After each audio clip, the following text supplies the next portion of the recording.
चाय मसाला बनाते हैं। चाय मसाला जिसमें हमने सूखे गुलाब लिए हैं, इलायची, सूखा अदरक, तुलसी, कुछ दालचीनी।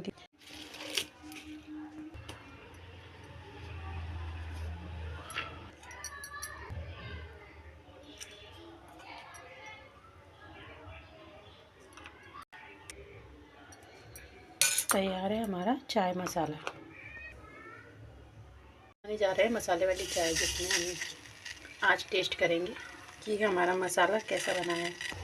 इस मसाले से गले की खराश दूर होगी, सर्दी खांसी दूर होगी।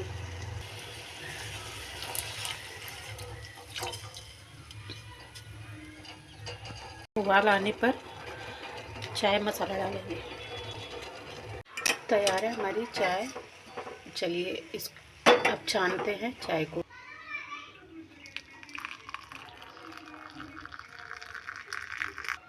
तैयार है मसाला चाय। थोड़ा सा हम मसाला ऊपर से ऐड करेंगे जिससे इसमें रंगत अच्छी आए। तैयार है मसाला चाय। एक बार ऐसे ज़रूर बना के पीजिए।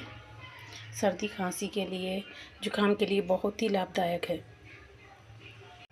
मैंने इसकी एक सिप पी के देखी, बहुत टेस्टी है। आप बना के ज़रूर देखिए। चाय मसाला।